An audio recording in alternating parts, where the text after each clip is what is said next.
movement internationally has massive potential power to halt capitalist production, and such organised action could be deployed on the issue of climate polluting companies. So solidarity to the Glasgow cleansing workers, and also solidarity to the Nottingham tram workers who are also taking strike action today over pay.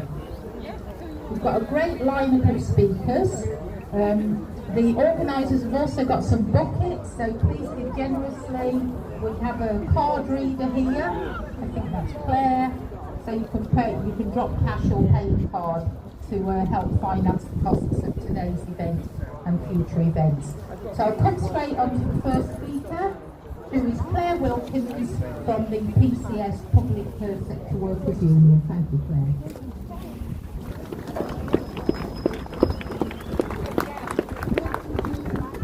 Drop the production just on a forge wreck.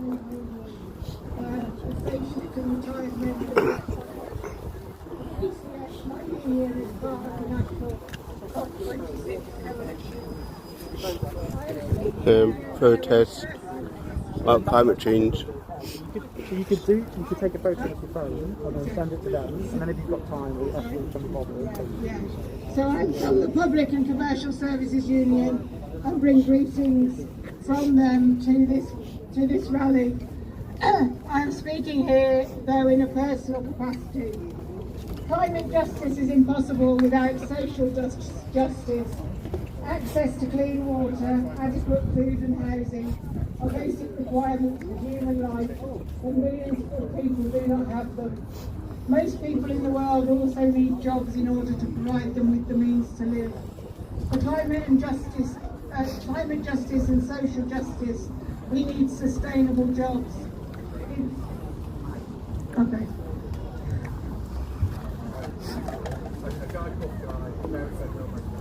In the 1980s, the left of my union, then called CPSA, had an alternative jobs plan for members in the nuclear industry to go along with policies to affiliate to CND, or for nuclear disarmament and against nuclear power. In the 1970s, Lucas Aerospace workers in Birmingham devised the Lucas Plan, designing and making socially useful products.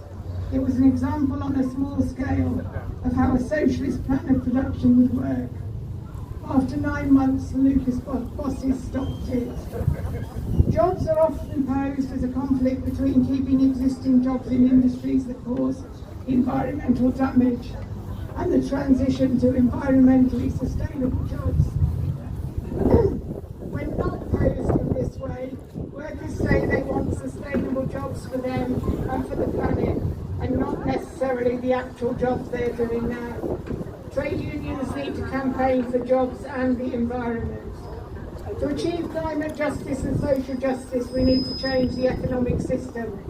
We can send stuff for recycling, upcycle, and be as environmentally friendly as possible in our individual lives, and try to buy ethical products, but we do not control any of this.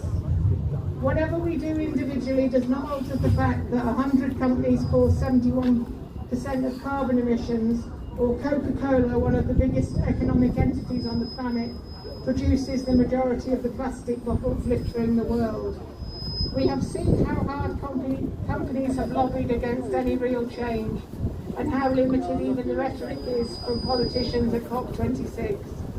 The capitalist system is only interested in making and protecting profits.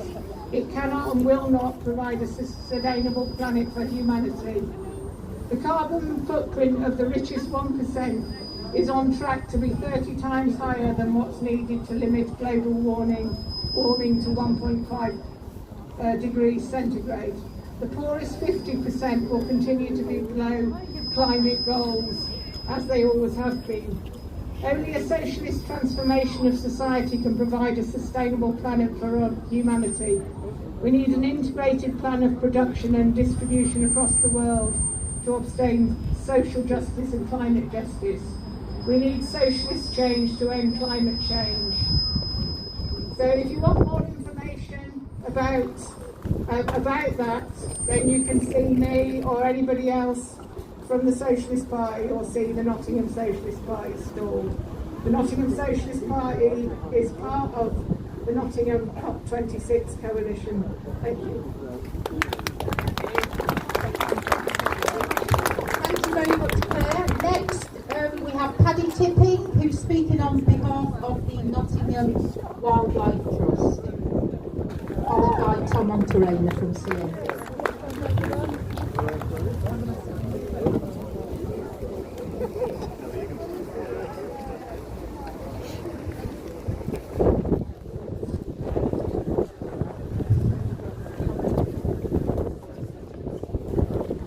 Well, welcome everybody.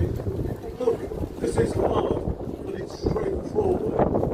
If we want to fight climate change, and we do, we've got to invest heavily in nature. Nature needs net zero. Net zero needs nature. And half the country, half our habitat is in decline at the moment. But it doesn't have to be like that. We can make a difference. We can make a change. Just yesterday, the Wildlife Trust in Nottinghamshire and the Idle Valley released beavers. The first beavers for 400 years in Nottinghamshire. It slows down rivers. It prevents flooding. Just over the road in Derbyshire and up the road in Yorkshire, Wildlife Trusts are working to regenerate peatland. The carbon sink, again, stops flooding. And on the East Coast, flood defences are coming down, so we can have more sustainable about climate change. controlling the climate. Now these are small steps, but they're important steps. And it shows what we It's about COP26, what happening in Glasgow. is build on these small steps to make sure that people understand that this country, this land, is our land. Our land that we can live and be proud. A green land, a sustainable land, and most importantly, a land for our children and their children. It's tough. It's a hard fight, but together we can do it, and we will do it. Thank you very much, Paddy. Next on is Tom Monterena, who's speaking on behalf of Nottingham CND. Yeah, I think at some point meant to be marching towards Thank you to everybody who's Market here. Square Can I be heard at the back? about 2-3 o'clock, I think, or something My like name's that. Tom Monterena and I'm very proud to be here representing the campaign for nuclear disarmament, which was founded 63 years ago with the aim of preventing the total annihilation of humanity and nature as a consequence of nuclear war. The risks of such a war have not gone away, and they've been joined by the stark risks presented by climate change. One set of issues that will not be addressed by governments at COP26 are those connected to militarism, war, and the prospects for peace. Why is this important? Well, for example, in 2017, the US military alone emitted 59 million tons of greenhouse gases. 59 I know that's your million Glasgow. tons. That figure is equivalent to the greenhouse gas emissions of Sweden, Denmark, or Portugal. What a disgrace. For every £1 of British taxpayers' money spent on tackling climate change, £7 is spent on war or in preparing for war. The carbon blueprint of the world's military is not up for discussion in Glasgow, and I say it should be. We must put these issues on the agenda. World military spending stands at $2 trillion a year. There is always enough money for war and armaments, no questions asked. Why is there plenty of money for war and destruction, while the pressing issues of survival, such as climate change and health, are severely underfunded? There is always money for killing, never enough money for caring. The World Bank. The World Bank estimates that there will be 200 million climate refugees by the year 2050. But rather than hurrying to preserve nature and human life, militarised responses are being prepared. Drones are taking to the skies. Walls and fences are being erected, rather than money being invested to care for people who need it most. How can these oppressive measures be stopped and be replaced by more constructive actions? These are the questions that we here need to raise, and we need to put them on the agenda because they're not being discussed in COP. The nuclear-armed states are rearming. There is a new arms race. Britain is part of this. Tensions between nuclear-armed states are very high, and I have to tell you the situation is incredibly dangerous. Each new nuclear weapon costs billions of dollars, money that could be better spent on preserving our planet. If a single nuclear warhead is detonated, hundreds of thousands of people will perish within seconds. Millions of others will follow them to the grave in the hours and days that follow. A major nuclear war will plunge the planet into a nuclear winter, a severe and prolonged disruption of the climate that will exterminate much of the life that remains. But these risks are not being raised at COP26. These risks are not being taken seriously in Glasgow. We need to take them seriously, and we need to put them on the agenda. This is why the peace, anti-nuclear, anti-war and climate movements need to unite to create a climate of peace. These issues, war and peace, climate and nature, cannot and should not be separated, and serious and lasting solutions to the threats that humanity faces must be found. They're not going to do it in Glasgow. It's a job for us here. Thank you, everybody. Thank you very much, Tom from CMP. Louise Cregan is speaking next on behalf of East Midlands Education Union. Is that the right? That's what it says on the list. Hello everyone, thank you very much. My name is Louise Regan. I'm one of the national officers from the National Education Union, but I'm also chair of the regional TUC and here representing both of those organisations. I want to thank the regional TUC and all the staff for the huge amount of work that they have done building for this event today and the event that's taking place in the West Midlands in Birmingham. So thank you to the organisers for inviting me to speak. We all know that without radical, urgent and transformative action, humanity is on course for climate catastrophe in the next few decades. We also know, and I know very personally, that it is our youngest generations that will lose the most if it is not addressed. I know that the children and young people in our schools and colleges now, today, the children that I teach every day are the ones who will face the fallout of inaction and mismanagement by successive governments globally. Unfortunately, too many global leaders are more interested in maintaining wealth and power than tackling the climate emergency. Sorry.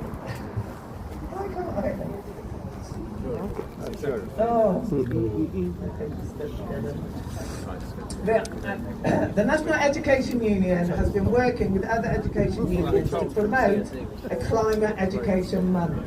We've produced joint resources which are available for all education sectors. We have called on all of our members to take the question of climate action into our schools and colleges. However, a month of climate education is not enough. Climate education needs to be embedded in our curriculums. It needs to be part of every child and young person's education. From nursery to university, all children need to learn about the facts of what is happening and also how to tackle it. They need to call our leaders to task about this. Our schools and colleges need to be eco-friendly. However, this needs investment from government. Our schools and colleges have decimated budgets over decades now and don't have the money to invest in this. We know that climate change is having a devastating impact globally. Droughts, storms, flooding, melting ice, forest fires, coral bleaching, species loss and rising sea levels. These are all having a terrible impact on those communities affected. And we also know that the countries who have contributed the least to the climate crisis are the ones who are affected the most by the disasters that happen. This is unacceptable.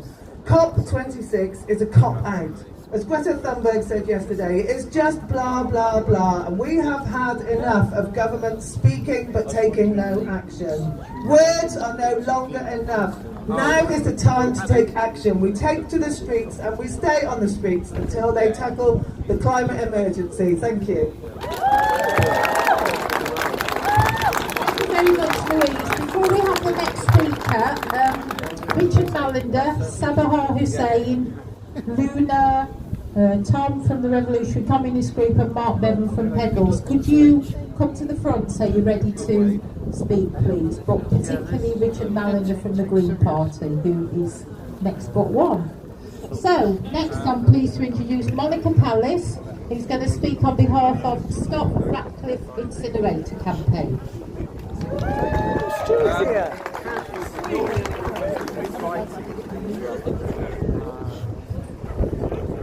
Did you all hear Antonio Guterres at the COP opening ceremony? He said, enough of treating nature like a toilet. We are always creating waste, and that waste ends up in our rivers, in our seas, in landfill, or else we burn it. And it turns into the toxins and CO2 in the air, that precious air that you are breathing now. There is no such thing as throwing things away. There is only moving them to a different part of nature. And it doesn't have to be this way.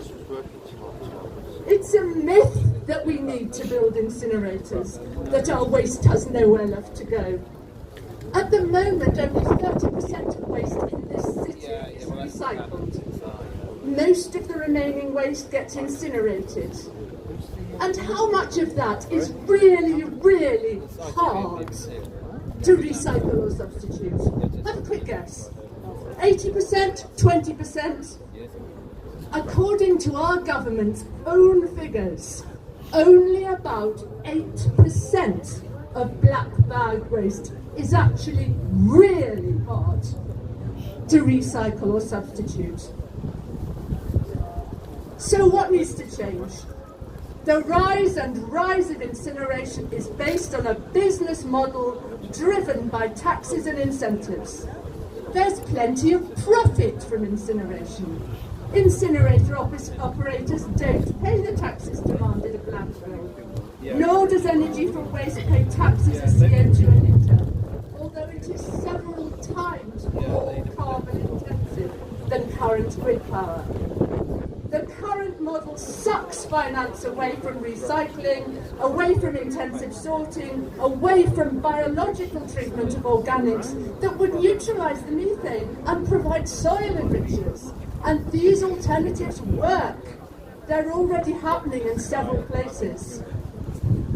So at local level, we need to get rid of the negative approach disguised as realism that we're going to fail with our waste reduction targets and therefore need to commit to incineration.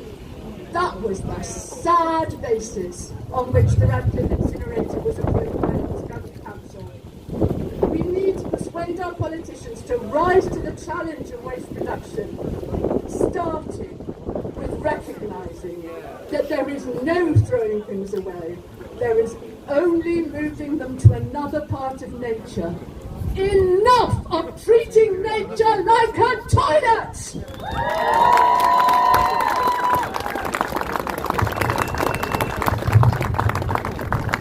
Thank you very much, Monica. We don't have a speaker yet from the Woodland Trust, but next we're going on to Luna, who is a student activist.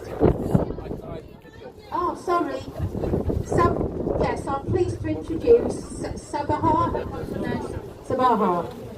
Hussain, who's going to speak on behalf of the Woodland Trust.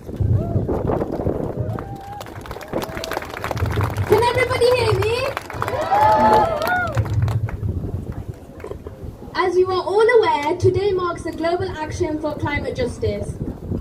I've had a muddy morning planting trees with other young people who, like you and I, understand the climate crisis upon us. And so, good afternoon everybody, I'm Sabaha Hussain, and I am the Project Assistant for the Young People's Forest for the Woodland Trust. And I'm excited to be talking to all of you here today. It's no secret that nature and climate change are related. Take trees for example. You already know the benefits. For example, the carbon dioxide they lock away for decades, the endless habitats and biodiversity allows, the decreased soil erosion, and the flooding risks. And let's not forget how beneficial it is for our mental health. All of this and more, yet we are exceptionally behind the rest of the United Nations when it comes to tree coverage. At 13% compared to their average of 37%. This is not enough. Our goal is to increase the tree coverage to 19% by 2050, and it'll take a collective effort to get there. You are all here today because you care, and because you know that you have to act now. So when you come down to a planting event on the 27th of November and plant 1 tree, or 10 trees, or even 100, know you are making a difference, because every one of those trees has a potential to hold a ton of carbon. That's a ton of carbon that's not trapping heat inside the atmosphere or polluting the air we breathe. Our ancient woodlands and mature trees need protecting so that the trees that we plant today can truly have the impact they're capable of. There's only so much we can do without the government's cooperation. And to you fellow young people, our voices need to be amplified. It's our future that depends on the actions of today. So speak up, be proud and have hope. I want to thank all of you for coming to this march and showing your support, and most importantly, having the hope to want more. COP26 so far has been promising, but we must make sure these promises are held accountable. We must see action. We must keep demanding more for our planet. Thank you.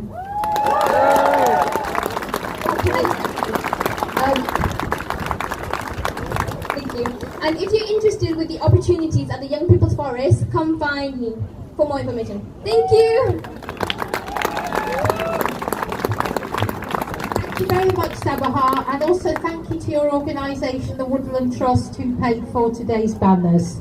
Next we have Luna, who is a student activist from Nottingham Trent University. Thank you.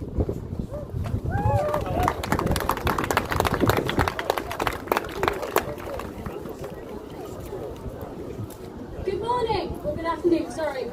I want to start off to break up the doom and gloom a little bit by asking you all to cheer for the wonderful Mother Earth that keeps us safe and protected, and give a massive cheer in appreciation of this wonderful nature world around us. Yay! Fantastic! My name is Luna, I'm a student at NTU, and fortunately enough, and one of the reasons why I decided to go there is that NTU is quite a climate conscious university, which means that it builds sustainability into its curriculum. It also means that a lot of the students that go there get a bit of a culture shock of what they're educated on. And one of the things that seems to never be able to be answered as to the university is why.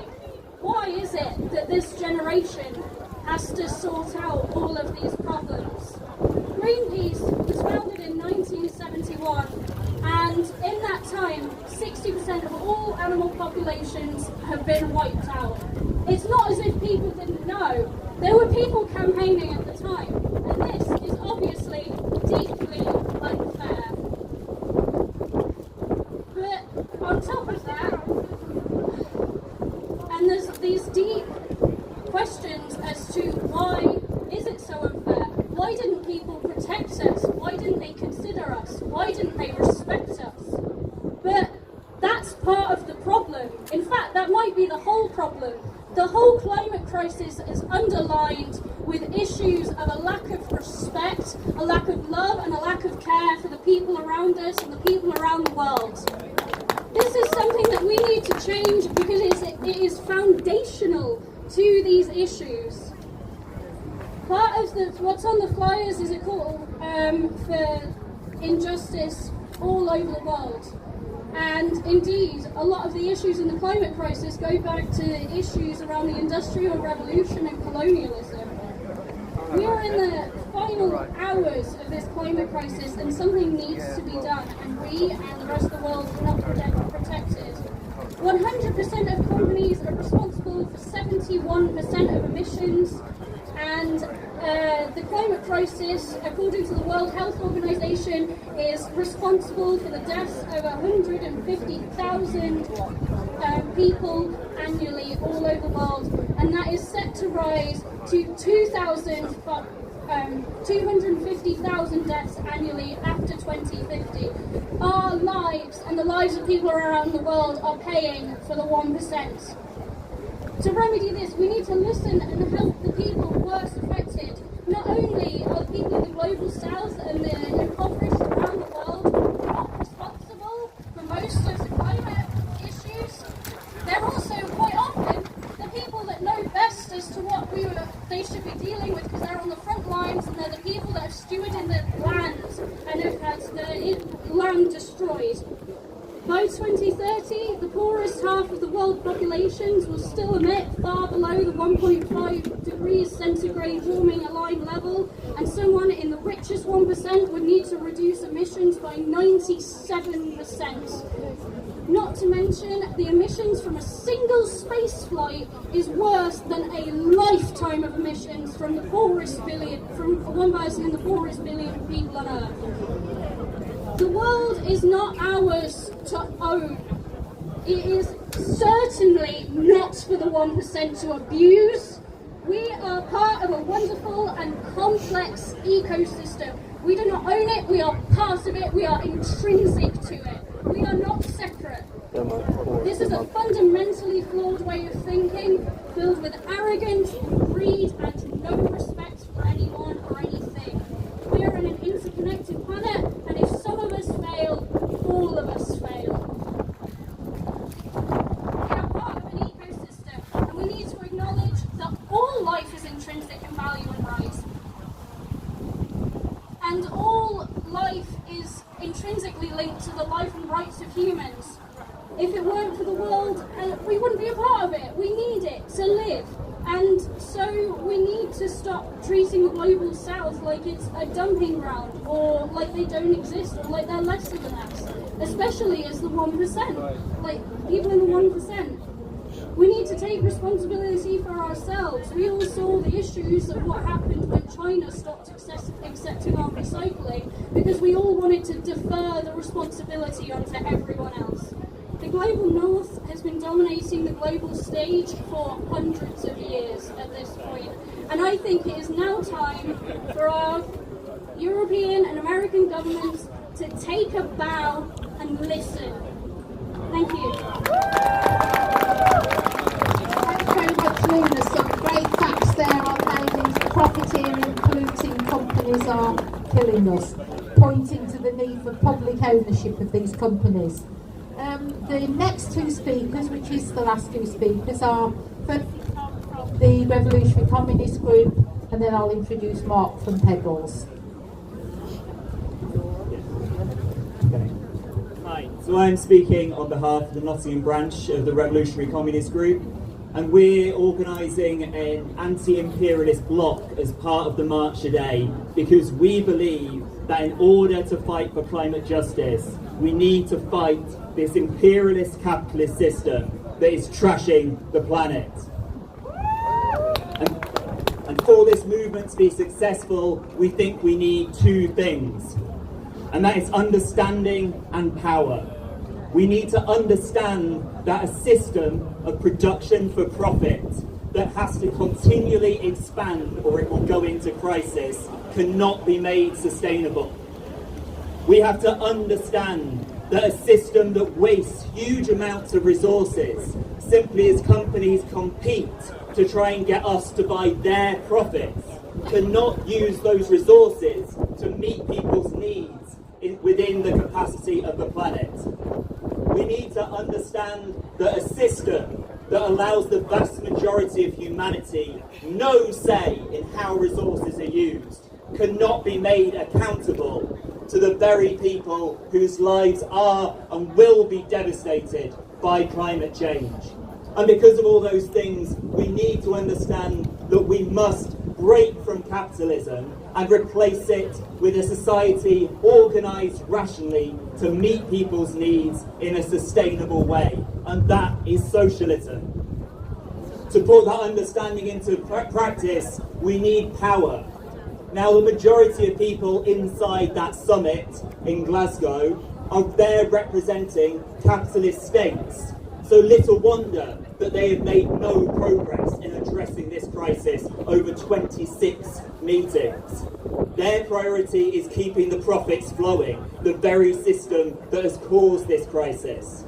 We need to look to ourselves to build our power by organising in the streets, in communities, in our workplaces. We need open democratic discussion about the issues this movement needs to take on, not shutting down debate in the name of it getting too political. And we need to look to our natural allies in this fight against imperialism. Countries like socialist Cuba, a world leader in environmental sustainability. We need to look to the forces that produced the Cochabamba Declaration in Bolivia and 2010, and to ask serious questions about members of this movement who attacked Bolivia and helped to give support to a right-wing coup in 2019.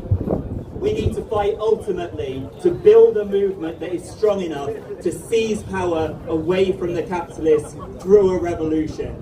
So if you agree with what I'm saying, come and join our anti-imperialist contingent on this march. Seek out our comrades with our newspaper Fight Racism, Fight Imperialism, and let's work together.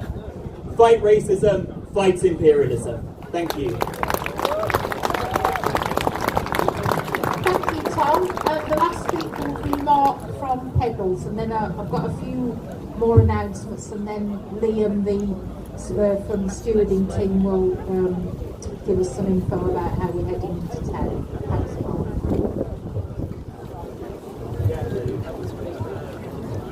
Hello everybody, it's good to see so many people here.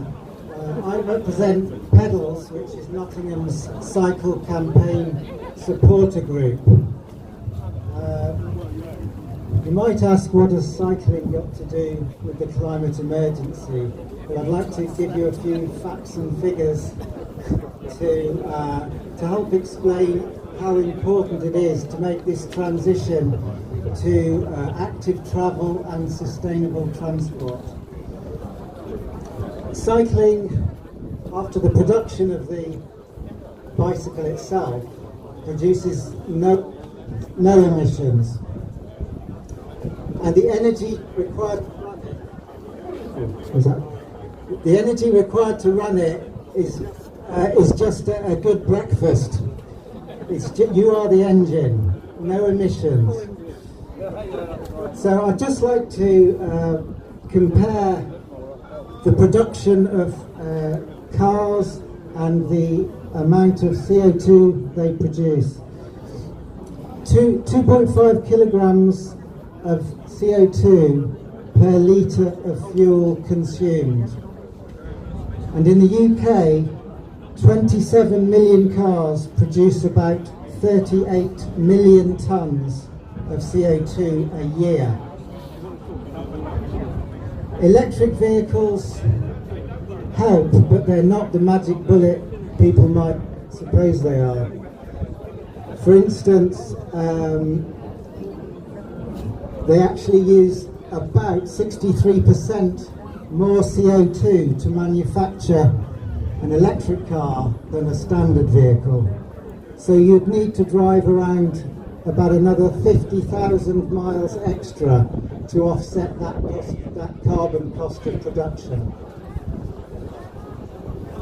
Making electric cars produces around 24 tonnes of CO2 emissions per car, compared to 14 tonnes of CO2 of a conventional vehicle.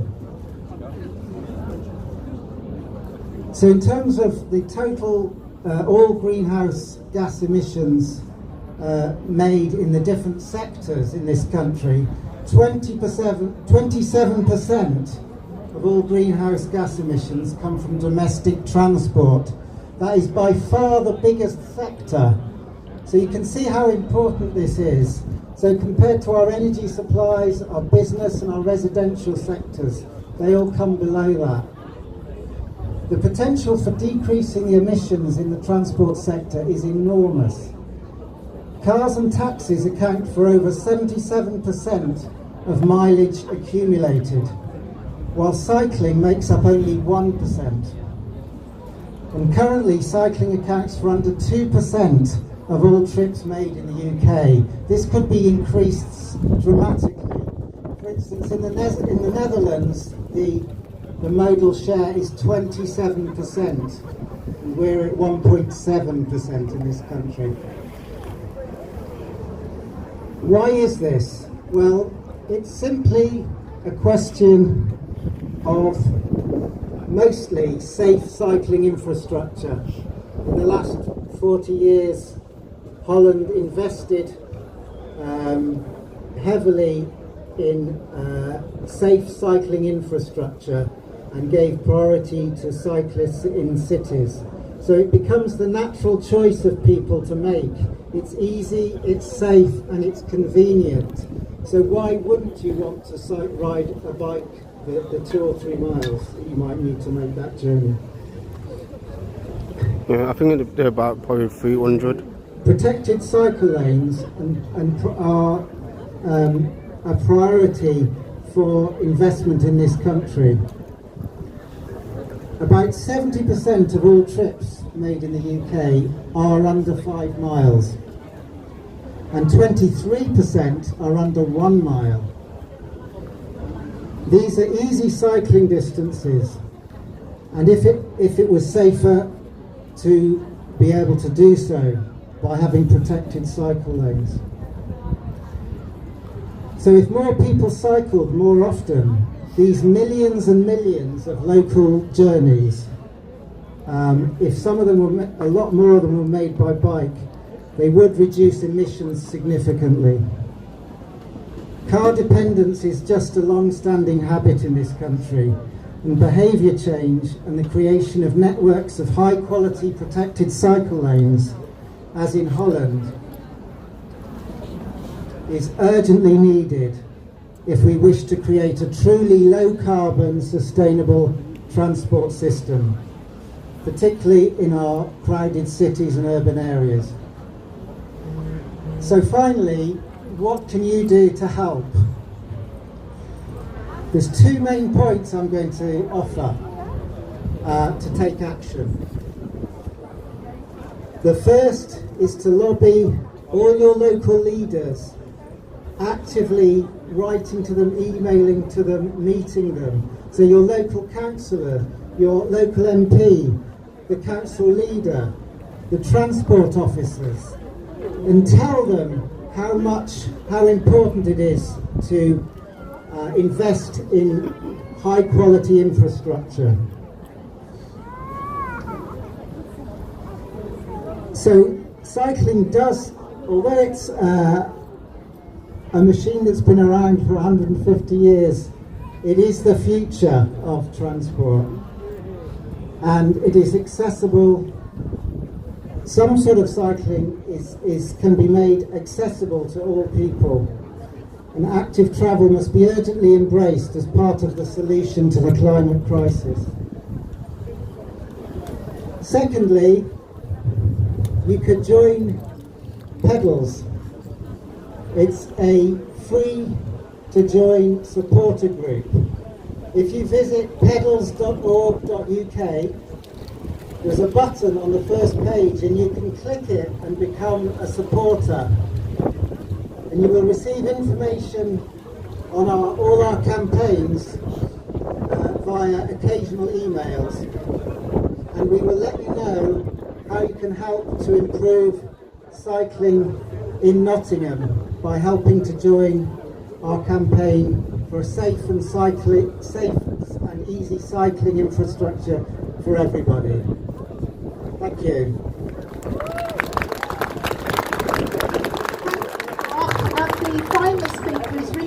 Amanda from the Green Party.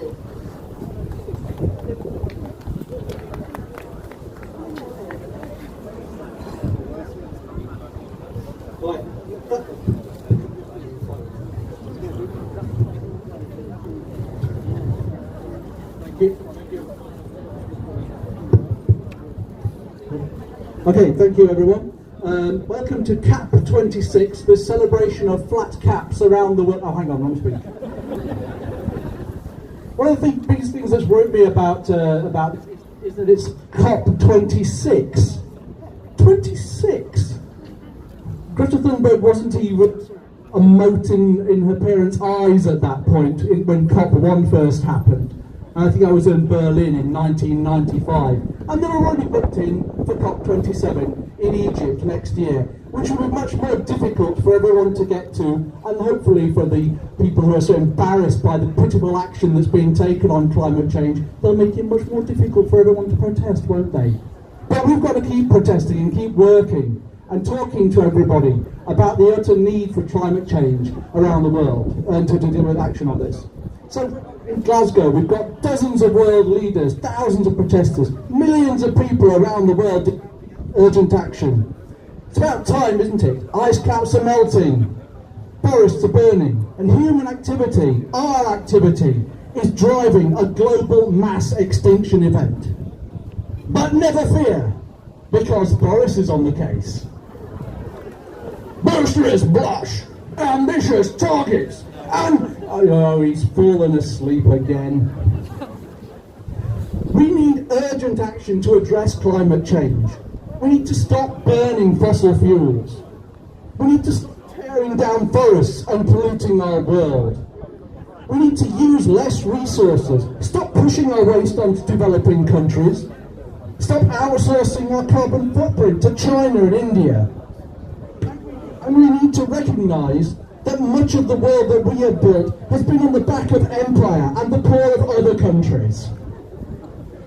We can build a low-carbon future. And I'm not talking about everyone having a...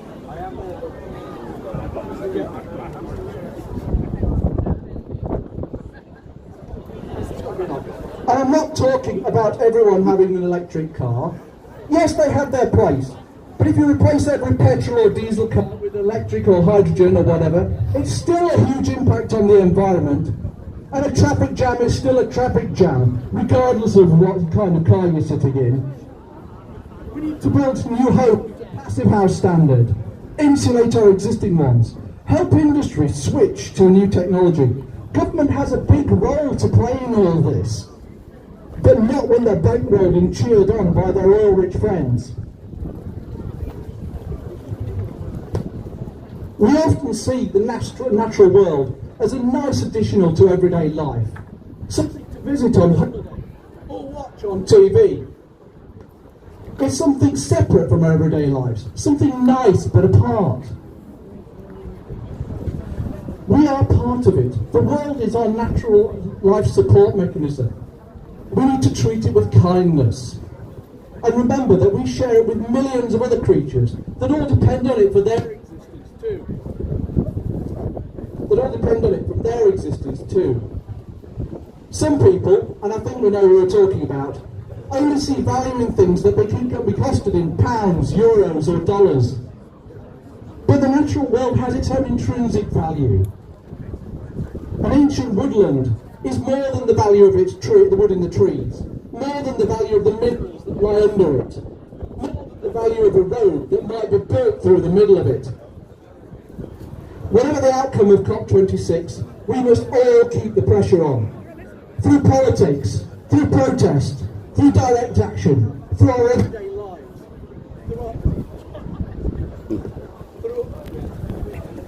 Through our everyday lives. Every single fraction of a degree makes a difference in terms of climate change.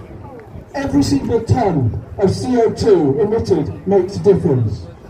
So keep fighting, keep protesting, but most importantly, providing your microphone holds out, keep talking, because the stronger our voice and the surer our message, the sooner we will change the world. Thank you.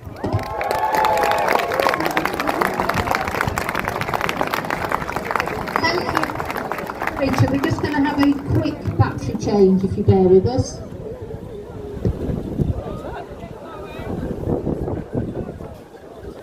We'll have a little walk around.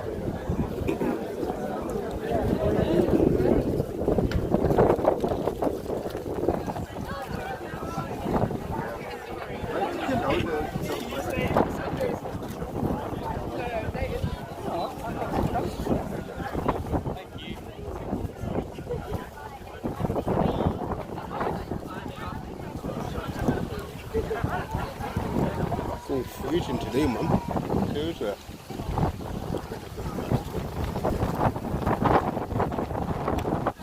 Very windy.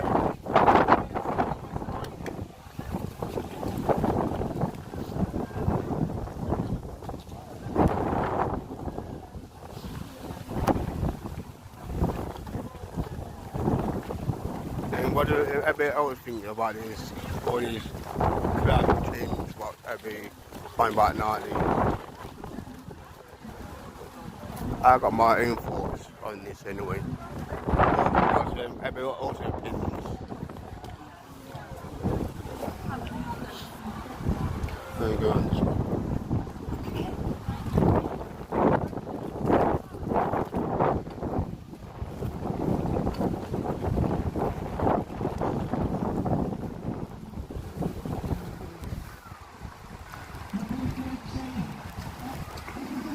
Also, not even talking about within the jibby jabby nowadays.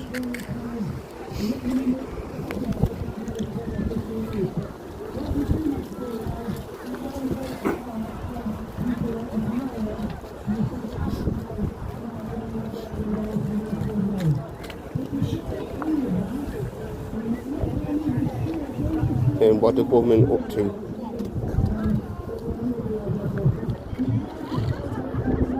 What are they adding? And that's what I gotta say.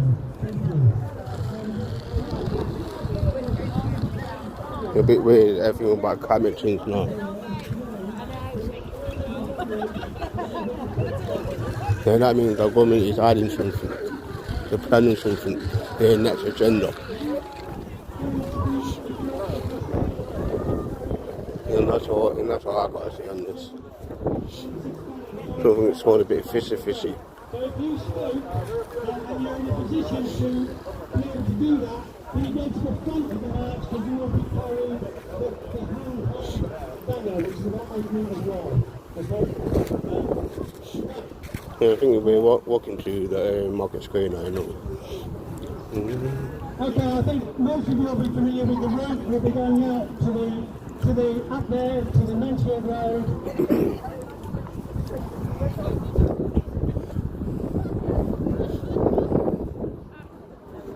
I'm thinking I'm just going to stay down there for a bit. And what I'm going to do, I'm going to come off the live for a bit anyway. And I'll just do a bit of videoing and probably just take some pictures.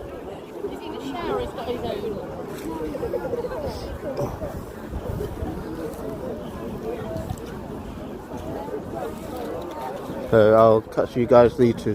I'll probably do a other live out probably when I get to Market Square anyway. So I'll see you guys later. Ciao for now.